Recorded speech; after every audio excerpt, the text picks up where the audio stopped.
Topic हमारा क्या है, हाईएस्ट कॉमन फैक्टर। ठीक है, हाईएस्ट कॉमन फैक्टर में हमारे पास क्या होते हैं, 2 मेथड्स होते हैं। एक हमारे पास होता है प्राइम फैक्टर मेथड, दूसरा हमारे पास होता है by using division method. Question ये हमारे पास है, find the HCF of 12, 30 and 44 by using prime factorization method. ठीक है, क्वेश्चन को हम लेंगे, उसे हम एक इस मेथड से सॉल्व करेंगे प्राइम फैक्टर, दूसरा हम फैक्टराइजेशन यानी कि डिवीजन मेथड से। ठीक है, एक तो स्टार्ट करते हैं। क्वेश्चन हमारे पास क्या है, find the HCF of 12, 30 and 44 by using prime factorization. ठीक है, यानी कि जो फर्स्ट मेथड है उससे हम इस क्वेश्चन को सॉल्व करेंगे। ठीक है, सबसे पहले हम कौन सा ये लेंगे, 12। ठीक है, ये क्या है हमारे पास, हाईएस्ट कॉमन फैक्टर। जब भी हमारे पास पेपर में आएगा हाईएस्ट कॉमन फैक्टर आपने फाइंड करना है प्राइम फैक्टर मेथड से, तो हमने ऐसे फाइंड करना है। ठीक है, अगर हमारे पास क्वेश्चन में ये आ जाए हाईएस्ट कॉमन फैक्टर आपने फाइंड करना है, तो आप दोनों में से कोई भी मेथड यूज़ कर सकते हो। ठीक है, या आप प्राइम फैक्टर यूज़ कर सकते हो या आप डिवीजन मेथड। अगर आपके पास सिर्फ आ जाए कि हाईएस्ट कॉमन फैक्टर आपने फाइंड करना है, कोई भी मेथड आप यूज़ करो, फिर आप दोनों में से कोई भी। अगर आ जाए प्राइम फैक्टर तो आप फर्स्ट मेथड लगाओगे, अगर आपके पास आ जाए डिवीजन मेथड तो आप सेकंड मेथड लगाओगे।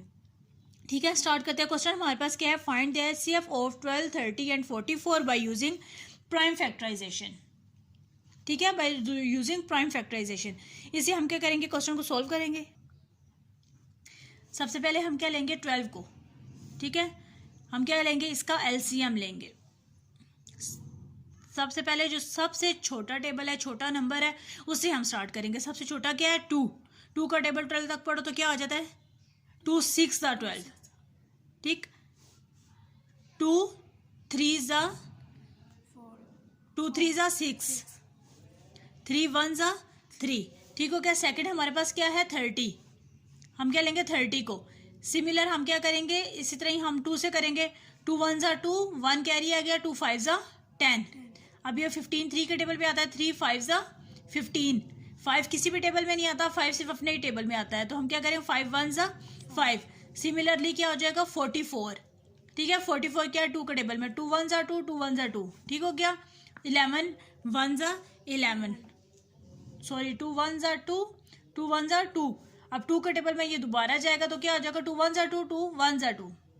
ठीक है, एंड देन 11 1 ज़ा 11। ठीक हो गया। इस तरह हम ये दोनों का एलसीएम लेंगे, तो हम क्या करेंगे, यहाँ पे लेंगे, लिखेंगे प्राइम फैक्टराइजेशन ऑफ 12। क्या लिखेंगे, प्राइम फैक्टराइजेशन ऑफ 12। क्या आ जाएगा, 2 cross 2 cross 3। Similarly, we can write that as prime factorization of 30. Prime factorization of 30. Prime factorization of 30, 2 cross 3 cross 5. 2 cross 3 cross 5.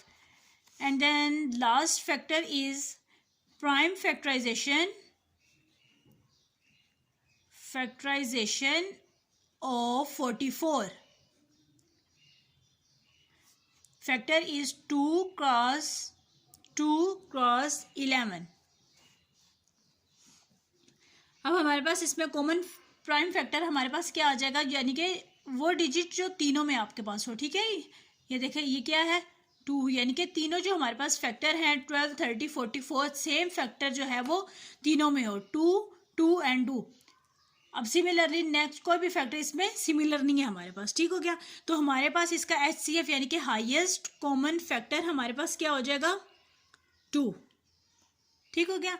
ये हमारे पास आ गया highest common factor by using prime factorisation.